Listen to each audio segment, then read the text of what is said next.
Hello friends, आप सभी का स्वागत है आपके अपने YouTube channel GK tricks with Sadiq में। दोस्तों, इस वीडियो में हम आपके लिए लेकर के आए हैं भुसावल डिवीज़न में कल यानी कि 3 अगस्त 2024 को डिपार्टमेंटल का जो है जेई का क्वेश्चन पेपर, मतलब कि जी हाँ फ्रेंड्स, कल जो है 3 अगस्त को आपका जेई का एलडीसी का क्वेश्चन जो है एग्ज़ाम हुआ था, तो उसका क्वेश्चन पेपर हम आपके लिए लेकर के आए हैं। तो क्वेश्चन का लेवल कैसा था और कौन से डिपार्टमेंट का ये जो है एग्ज़ाम था, इसके रिगार्डिंग यहाँ पर हम आपके साथ डिस्कस करने वाले हैं। तो चलिए दोस्तों, वीडियो को शुरू करते हैं। इससे पहले जो चैनल पर नए प्लीज़ चैनल को सब्सक्राइब जरूर कीजिएगा और बेल आइकन जरूर दबा दीजिएगा रेलवे भर्ती बोर्ड की पल पल की अपडेट्स के लिए, जीडीसी एलडीसी की पल पल की अपडेट्स के लिए। तो चलिए दोस्तों, हम वीडियो को शुरू करते हैं। तो दोस्तों, आप लोग देख सकते हैं यहाँ पर हमने जेई का डिपार्टमेंटल क्वेश्चन पेपर ओपन कर लिया है। देखिए, question paper for selection for the post of junior engineer CNW BSL, मतलब कि CNW डिपार्टमेंट का भुसावल डिवीज़न का जो है यहाँ पर डिपार्टमेंटल एग्जाम हुआ था जूनियर इंजीनियरिंग पोस्ट के लिए। तो पे बैंड आप सभी को पता है कि यहाँ पर ग्रेड पे 4200 के लिए मैट्रिक्स लेवल 6 का जो है पोस्ट है और अगेंस्ट 25% डिपार्टमेंट कोटा। तो देखिए, डेट ऑफ एग्ज़ाम आप सभी को पता है कि यहाँ पर 3/8/2024 मतलब कल के दिन ही 3 अगस्त को एग्ज़ाम हुआ है।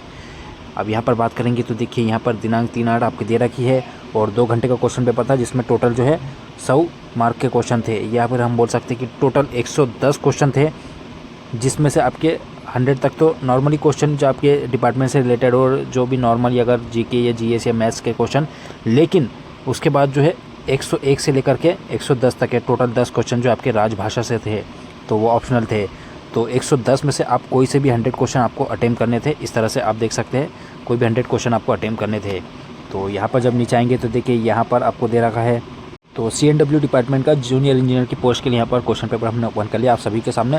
तो देखिए, हिंदी और इंग्लिश बाइलिंगुअल क्वेश्चन पेपर दिया गया था। देखिए, LHB का पूरा नाम क्या है, तो यहाँ पर लिंक हॉफमैन बुश इसका जो है रियल नेम, मतलब कि इसका फुल फॉर्म है।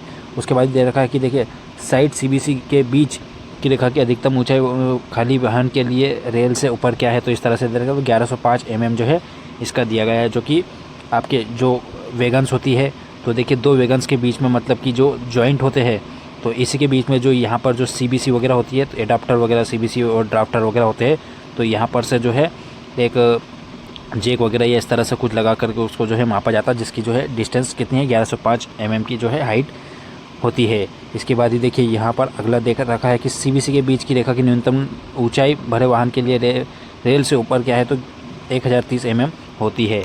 इस तरह से देखिए दोस्तों, यहाँ पर क्वेश्चन के आंसर लगे हैं, लेकिन हम श्योर नहीं है कि जो टिक लगे हैं वो सही है या फिर गलत है, इसमें हम आपको नहीं बता सकते, लेकिन हमें जो क्वेश्चन का आंसर पता होगा हम आपको ज़रूर बताएंगे। इसके बाद ही LHB की व्हील गेज पूछ लिया गया था। उसके बाद ही LHB व्हील का नया व्हील डायमीटर भी पूछ लिया गया था। इस तरह से बात करेंगे तो यहाँ पर CNW डिपार्टमेंट जिस भी जो कैंडिडेट्स है, जिनको जो है अच्छा खासा ड्यूरेशन हो चुका है या एक्सपीरियंस है, तो उनको यह क्वेश्चन पेपर आराम से बन जाएगा। LHB डिब्बों में किस प्रकार की रोलर बियरिंग उपयोग होती है, तो इस तरह से दे रखा है। जब नीचे आएंगे तो और क्वेश्चन पूछा गया था कि ब्रेक डिस्क का डायमीटर पूछ लिया गया था। उसके बाद LHB डिब्बों में कितने प्रकार के शॉक एब्जॉर्बर का उपयोग किया जाता है, और इसके बाद LHB डिब्बों में कितने शॉक एब्जॉर्बर का उपयोग किया जाता है, इस तरह से यहाँ पर दिया गया है। उसके बाद 2 डिब्बों को जोड़ने के लिए सबसे महत्वपूर्ण शर्त कौन सी है, इस तरह से दिया गया है। और आगे और क्वेश्चन दिया गया था, देखिए, ट्रिप अनुरक्षण शेड्यूल यानी LHB कोच का D1 किया जाता है, तो प्रत्येक ट्रिप में इस तरह से दे रखा है। उसके बाद LHB कोच का SS1 शॉप शेड्यूल 1 किया जाता है, तो ये 1.5 वर्ष में या 6 लाख किलोमीटर चलने पर पहले जो हुआ है, उस तरह से दिया गया है इसका आंसर जो है। और LHB कोच का SS3 शॉप शेड्यूल 3 कब किया जाता है, तो 6 वर्ष या 24 लाख किलोमीटर जो पहले चल लिया उस हिसाब से यहाँ पर। इसके बाद LHB बोगी का व्हील बेस क्या है, तो यहाँ पर इस तरह से जो भी इसका आंसर होगा वो होगा। और LHB कोच डिब्बों की साइड दीवार निर्मित कर रहा है, तो कौन कर रहा है, तो इस तरह से दे रखा है। इसका जो भी आंसर है आप सभी को पता होगा, जो CNW में अच्छे काफ़ी टाइम से जो है काम कर रहे हैं। उसके बाद ही देखिए, LHB डिब्बों का अंडर फ्रेम का क्रॉस मेंबर निर्मित कर रहा है, तो कौन कर रहा है, इस तरह से दे रखा है। LHB कोच डिब्बों का सोल बार निर्मित है, तो ये किस तरह से है, तो उस तरह से दिया गया है। और यह डैम पर किस पर फिट होते हैं, तो इस तरह एक क्वेश्चन ये भी पूछ लिया गया था। उसके बाद क्वेश्चन पूछा गया, LHB डिब्बों पर इस्तेमाल ब्रेक सिस्टम का सिद्धांत पूछ लिया गया था। उसके बाद 125 लीटर एयर टैंक का इस्तेमाल होता है, तो किस में इस्तेमाल होता है, इस तरह से पूछा गया था। उसके बाद CR टैंक की क्षमता पूछ लिया गया था, मतलब कि आपका मेजरमेंट से रिलेटेड ज़्यादा क्वेश्चंस पूछे गए थे, डायमीटर वगैरह। उसके बाद दोस्तों, यहाँ पर ब्रेक एक्सीलेटर पूछ लिया गया था। ब्रेक एक्सीलेटर किससे जुड़ा होता है, ये पूछ लिया गया था। उसके बाद ये जनरेटर कार पर प्रदान की जाने वाली फ्लेक्स बॉल केबल कितनी होती है पूछ लिया गया था। डंप वाल्व को ऑपरेट करने के लिए आवश्यक बिजली पूछ ली गई थी। फिर इसके बाद यहाँ पर PEASD का फुल फॉर्म पूछ लिया गया था। उसके बाद ब्रेक पैड की कंडम करने की सीमा पूछ ली गई थी कि तो यहाँ पर 7 mm इसका सही आंसर होगा।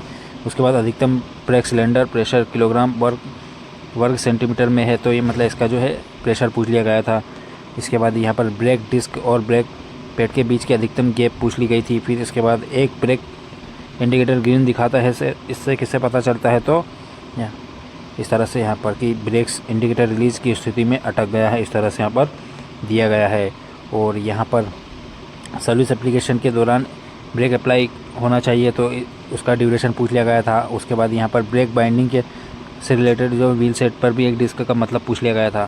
उसके बाद दोस्तों तेल सख्ती से मनाही है, मतलब किस तरह से जो है क्वेश्चन कुछ पूछा गया था।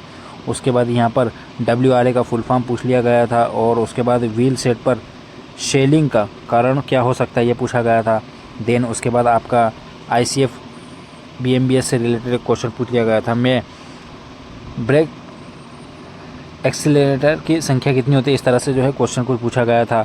अब नीचे और क्वेश्चन दिए गए थे कि देखिए ICF BMBS कोच में ACP के लिए पैसेंजर इमरजेंसी अलार्म वाल्व में चोक का व्यास कितना होता है पूछ लिया गया था। फिर उसके बाद ICF कोच में ही एप्लीकेशन के समय ब्रेक एक्सीलरेटर में अधिकतम एयर प्रेशर कितना होता है पूछ लिया गया था। फिर ICF BMBC मतलब कि कोच में SAB की संख्या, मतलब कि SAB आपकी जो है उसकी संख्या कितनी होती है। उसके बाद यहाँ पर जो है ICF वगैरह में कोच में BP और AP पाइप का व्यास कितना होता है, तो यहाँ पर 25 mm इसका सही आंसर हो जाएगा। उसके बाद BLC मतलब कि कंटेनर वैगन में खाली भरी या अथवा भरी, ये इस तरह से जो है क्वेश्चन कुछ पूछा गया था। उसके अनुपात वगैरह से रिलेटेड क्वेश्चन पूछ लिया गया था घटाने बढ़ाने पर।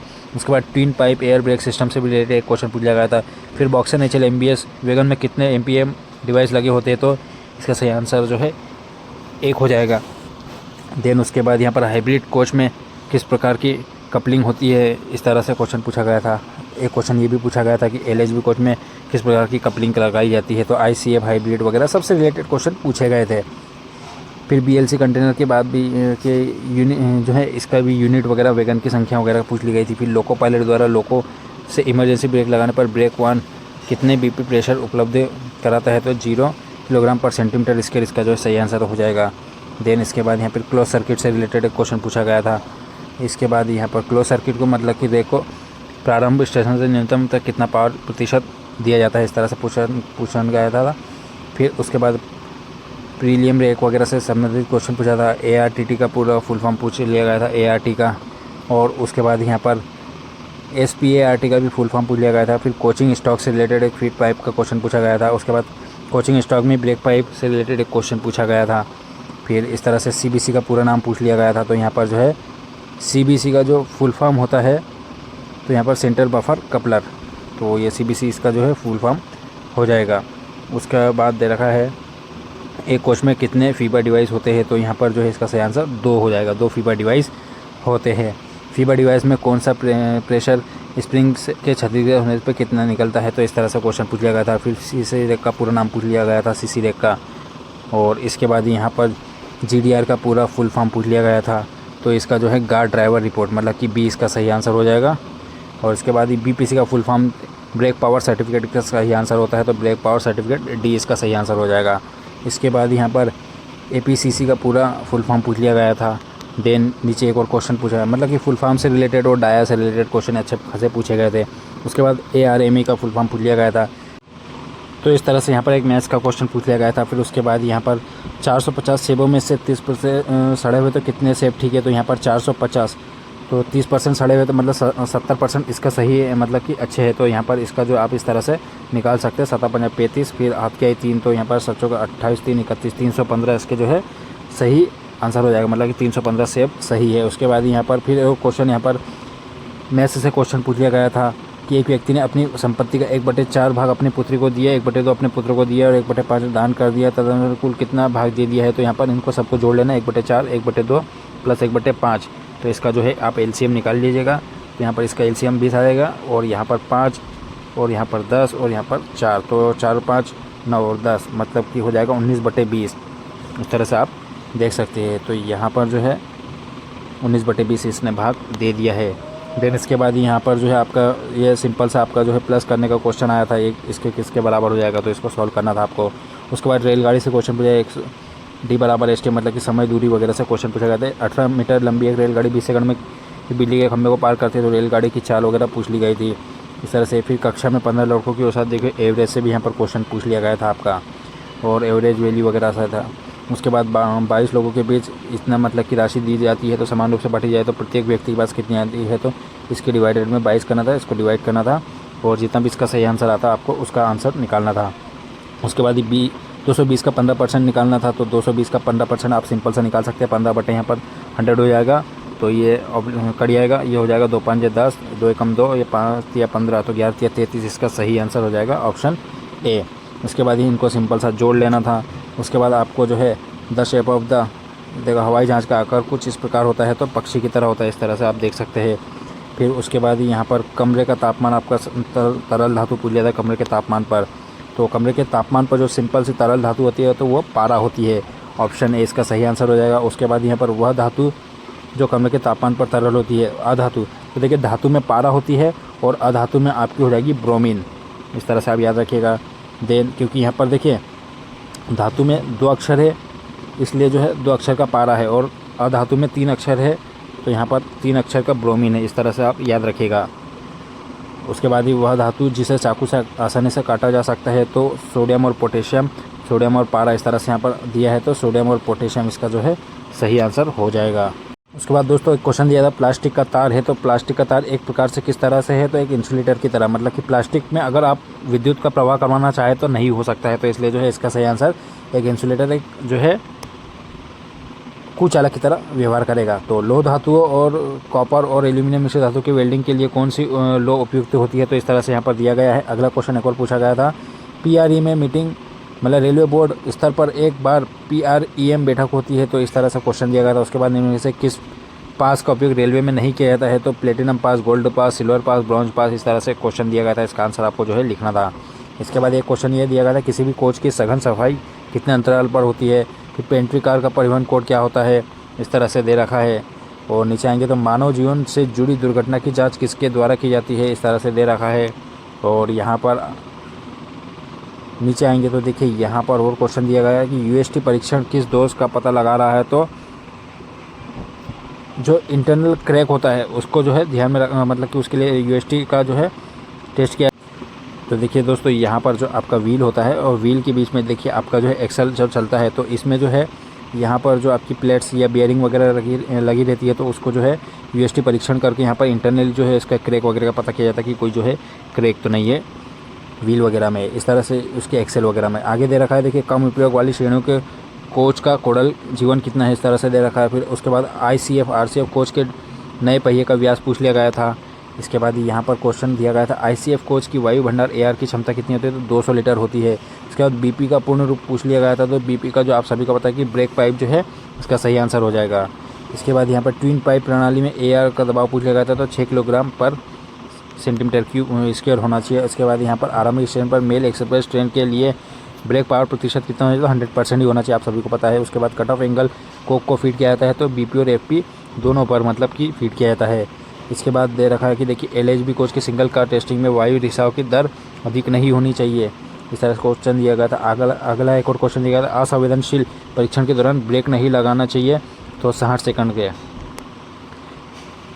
उसके बाद दोस्तों यहाँ पर दे रखा है आप सभी के सामने, यहाँ पर जब QRV द्वारा ब्रेक को मैनुअल रूप से जोड़ा जाता है या छोड़ा जाता है, तो कौन सा दबाव बाहर निकल जाएगा, तो CR प्रेशर इसका जो है निकल जाएगा। आगे दे रखा है यहाँ पर देखिए कोचिंग ट्रेनों में CR का दबाव कितना, तो 5 किलोग्राम पर सेंटीमीटर स्क्वायर होना चाहिए। यदि यात्री डिब्बों में किस प्रकार के आइसोलेटिंग को उपलब्ध कराए जाते हैं, तो बॉल प्रकार के। उसके बाद कुल संख्या एक रेक में ट्विन पाइप यात्री कोच में MU वाशर उपयोग किया जाता है, तो इस तरह से यहाँ पर क्वेश्चन दिया गया था।